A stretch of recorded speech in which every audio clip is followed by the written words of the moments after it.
4x4 Club Challenge is brought to you by Bridgestone, South Africa.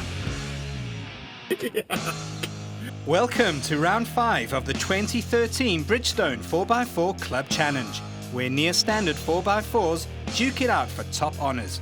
For this round, the competition returned to Moegatle, one of South Africa's so-called terror trails. This time round, the competition was hosted by the internet-based and 30,000-strong 4x4Community forum. Supported by Tuffstuff 4x4 Insurance Products, the event drew one of the biggest fields of the year so far, ranging from very experienced crews to a few nervous first-timers. But enough of the chit-chat. Let's get rolling on the action, since there's quite a lot of it on the menu on this event. Before we get down and dirty, the customary scrutineering. This is the Jolly Good Times Mahindra Thar of Yuri de Priya and Wayne Harvey. As always, the vehicle is thoroughly checked by the marshals for safety and for any alterations or modifications that may give the team an unfair advantage. But we're not here to show you the admin process. Instead, let's head to obstacle 1 of round 5 of the Bridgestone 4x4 Club Challenge.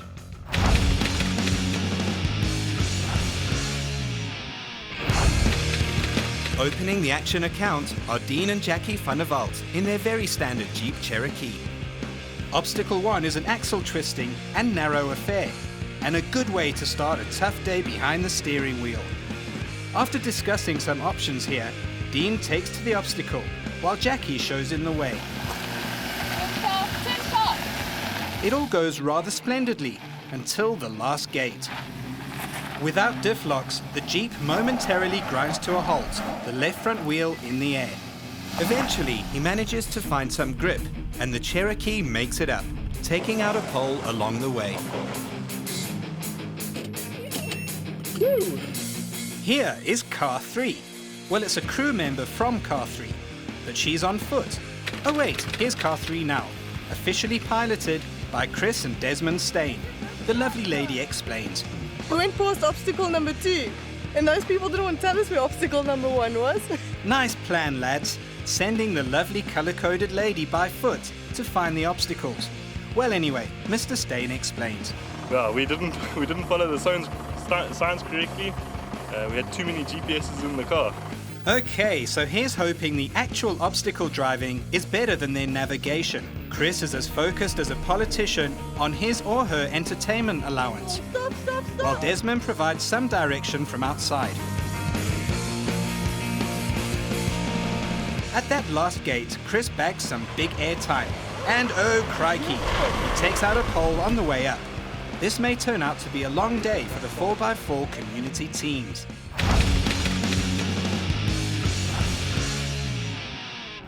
This is obstacle 2, and here are the Stain lads again to demonstrate. First, the 4x4s have to negotiate a tight turn and steep climb with a sharp crest. Directly after the crest is another nearly impossible turn to the left before the teams have to conquer another tricky climb up and exit through a last gate.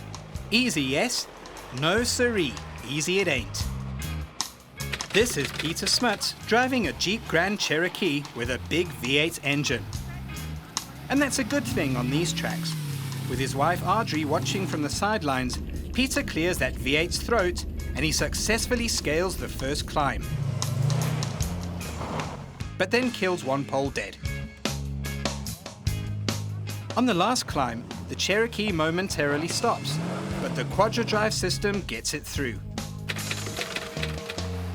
Reino Black and Diane Bernardi are in another Jeep Grand Cherokee.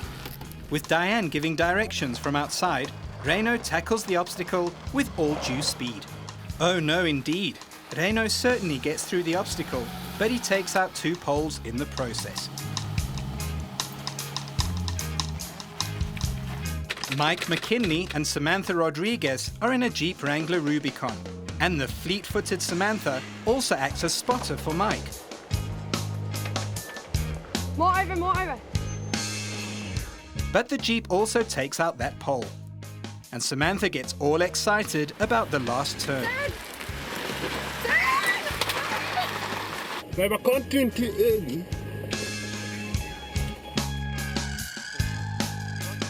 turning circle was a bit better, but clearly not. We still hit a pole. But no, I thought we had a good turning circle.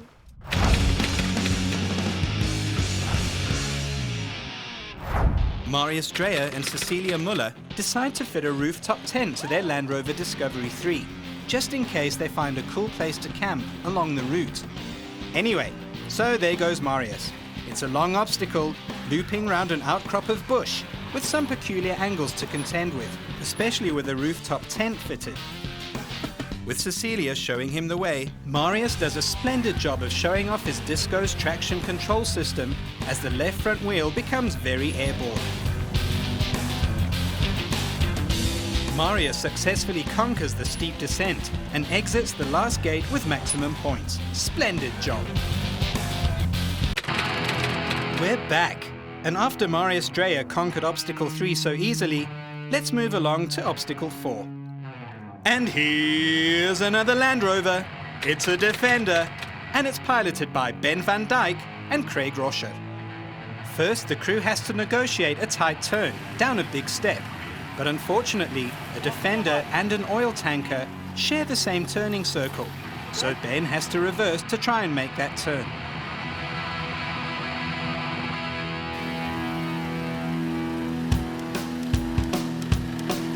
But he takes out the pole in any case. And with Craig showing him the way, the Landy climbs up and over some rather large rocks, says Ben. I drive a Defender, so the turning circle is counting against us. Yeah, that's all I can say. I'd say, as the marshals reconstruct their obstacle. And here is Marius and his Discovery 3 again. Clearly he hasn't found a good camping spot yet.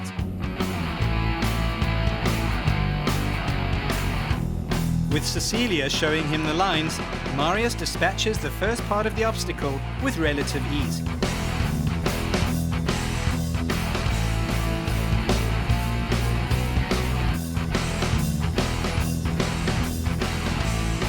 But now that tight turn on the steep decline looms, as Cecilia and a cameraman run for their lives.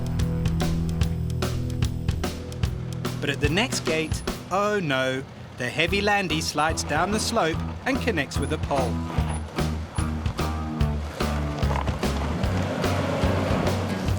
Marius ambles through the rest of the obstacle. So what went down there? It's a bit wide, but it's awesome. Hey Cecilia, don't you think Marius should rather get himself a Toyota? No, not at all. He'll melt if he gets into a Toyota. Talking about a Toyota, this is Herdus and Flip Kotze in a Toyota.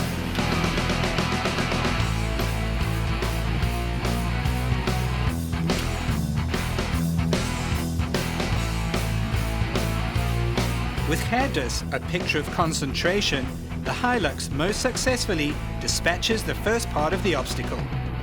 With Flip lending a helping hand, Herdus makes that tight turn most brilliantly. But at the next gate, the Hilux just tickles the pole. That was a very good effort though, guys.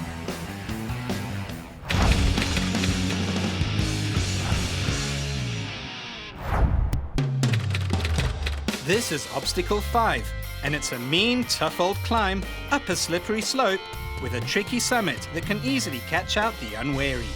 Kobus Boerma and Sudhir Misra are our first clients here, and Kobus has a very clear-cut plan. Right, so time to see if Kobus's brilliant plan pans out in the Mahindra Thar.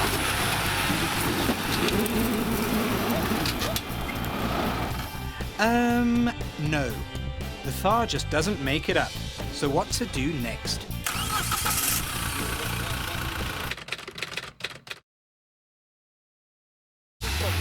There goes the Mahindra Thar again, and with even more momentum, the Indian 4x4 flies up the obstacle. Now the Thar has to go down a steep descent and make a tight turn through the last gate to complete the obstacle. Oh crikey, the Mahindra takes out the last pole as well. Raymond and Anel Martin drive a zooped up Suzuki Jimny. and it seems as if Raymond is also playing the momentum card here. And it works. Now just that descent and the tight turn. And by Jove, he could have driven sideways through that gate in the tiny Jimny. Hey Raymond, it looks like your Suzuki digs this place. Yeah, no, the Jimny loves Moegatle. It really does. So let's see if this obstacle also likes Toyota Prados. This is Dirk and Yolandi Lowe's V6 Prado, also attacking the obstacle with some momentum. But it doesn't get over that first ridge. Dirk rolls down the hill and tries again. This time on a different line. And straight over a pole.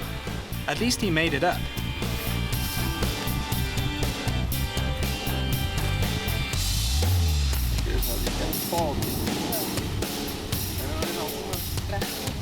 Down goes the Prado, and now it's just that last tight gate.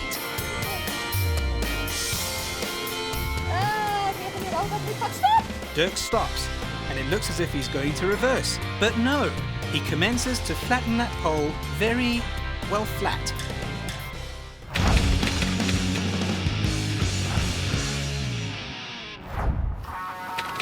We stick with Dirk and Yolandi's Prado for the next obstacle.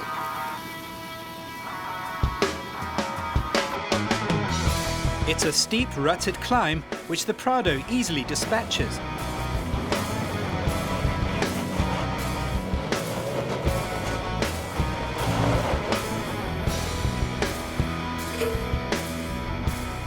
Followed by a steep but straightforward descent, and a final exit through a narrow gate.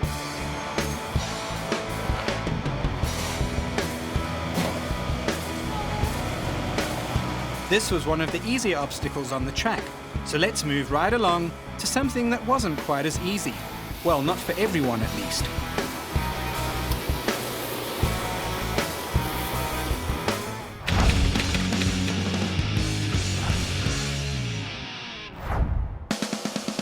Obstacle 7 comprised some old tyres, a chain, a dry river bed full of sticky sand, and a few twists and turns. Essentially, the competitors had to hook up the conglomerate of tyres behind their 4x4s and successfully negotiate a loop route through the sand. This is Dani Tate and Leon Ferry in a Suzuki powered by a very tiny Japanese engine. The little Suzuki dispatches the first section quite easily, but on the return leg, things go, well, not so well. The SJ spins to a halt, and Dani reverses a meter. Then he lets all those few horses do the talking.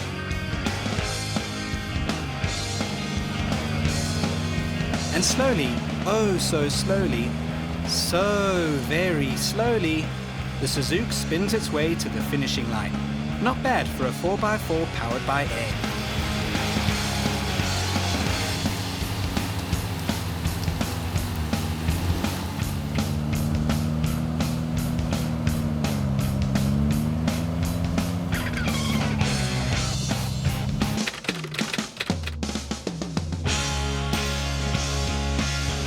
We're back at Moegatle with the 4x4 Community Forum and Tuffstuff Insurance Products. Next is Obstacle 8. And here's Dani Tate and his brave little Suzuki again. This obstacle comprises a short but slippery climb, a tight U-turn around a tree, followed by a steep descent and an exit through narrow gates. It's all in a day's work for Dani and the SJ.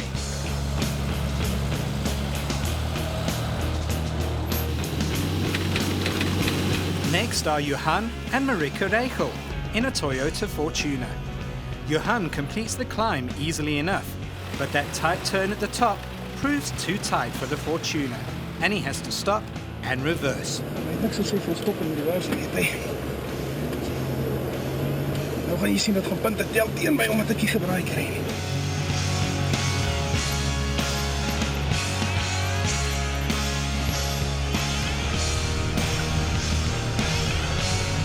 With a wheel in the air, the Fortuner finishes the obstacle in style. But that stop and reverse has cost the team some points.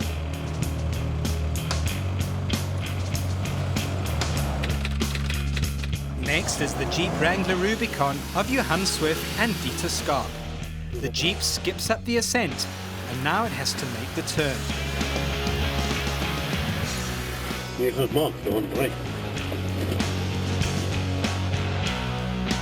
In the process of turning, Johan doesn't really take to the fauna very much, but at least he completes the obstacle, albeit with a few points deducted for that brazen move.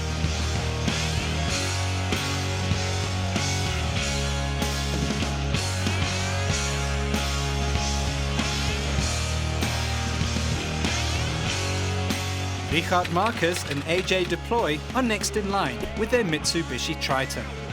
Richard tackles the climb at a rather spectacular rate of knots.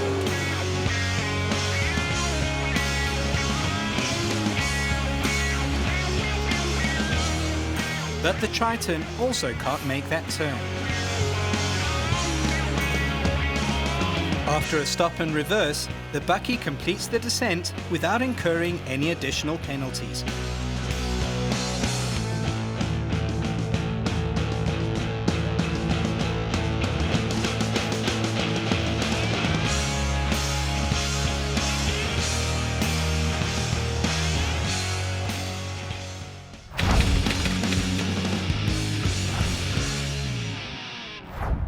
This is Obstacle 9, a tricky side slope business, as the 4x4s have to improvise some to avoid those irritating poles. As Johan and Marika Reichel demonstrate, with the correct momentum and a careful aim, it certainly is possible to get through here with full marks. This is Hannes Janse van Rensburg and his co-pilot Koers Hullet from Lichtenberg, who have a particular dislike for side slopes. Okay. Okay.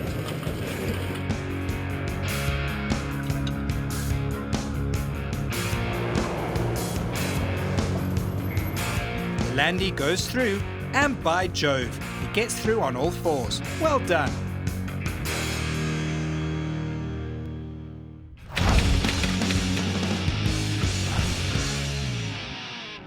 Manny de Freitas and Eduard Roeder are our first customers at the last obstacle of the day, and it's a pretty scary one, especially if you're a rookie.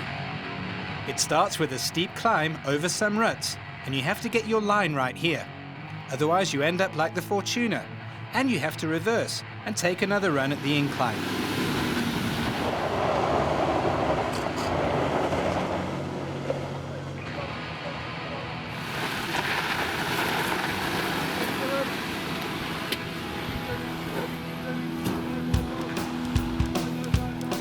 At the top, there's a tight turn, followed by an interesting descent between those omnipresent poles, says Manny. Very nice day, very intense, very stressful, but very nice day, great fun. This is the experienced team of Sean Niemand and Johan van Niekerk in a Jeep Wrangler. Watch as Sean and Johan demonstrate the ideal lines and momentum to complete this obstacle with maximum points.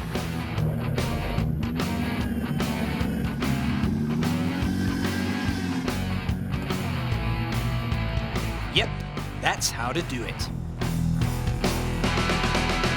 And now that you've seen how to do it, here's an example of mostly how not to do it. The far less experienced team of Ian Gulpin and Walter Leibrandt are in another Land Rover Discovery 1 V8, which doesn't have front or rear differential locks. Taking the wrong line, Ian and the Landy grind to a precarious halt, as Walter, the spotter, sums up the situation quite succinctly. Yes! Inside the disco, Ian and his passenger aren't exactly happy chappies. Marshals? Marshal? Ek het assistance nodig. Yes. Kan die kar rol? Kan nie rol nie. Okay.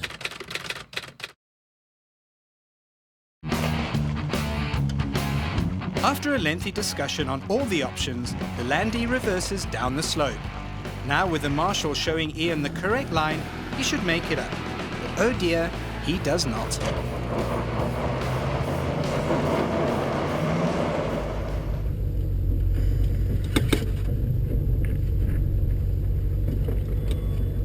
After another botched attempt, there are some more negotiations and remunerations.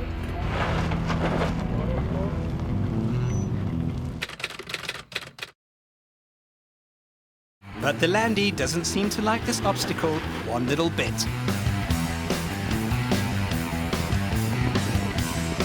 And finally, with no more advice to give, the Marshal and Ian decide to call it quits for the Landy and for Obstacle 10.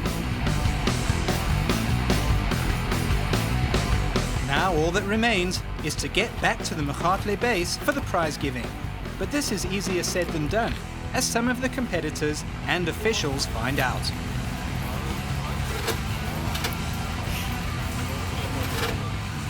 At the Moegatle base, the mood is jovial indeed. It's been a brilliant day of 4x4 adventure, blood, sweat and gears. Just before we get to the winners though, a quick reminder of what's up for grabs as prizes. The 3 podium finishers respectively get a 10,000 Rand gift voucher from Bridgestone, a set of Light Force spotlights from Opposite Lock, and a hand winch, also courtesy of Opposite Lock. An environmental prize to the value of 2,000 Rand goes to the most environmentally friendly team.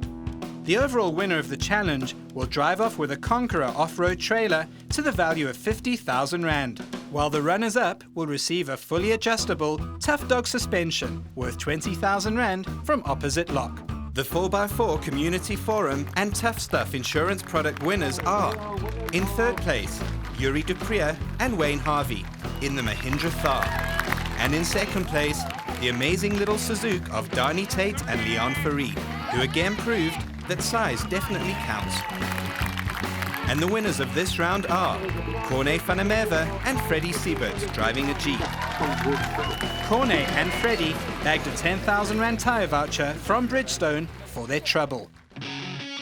Next week, we head to the Rhino Park complex east of Pretoria for the McCarthy 4x4 Club's event. Till then.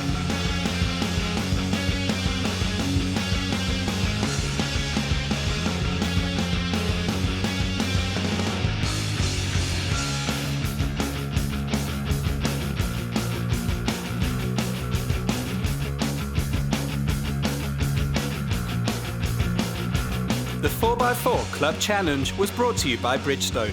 Your journey, our passion.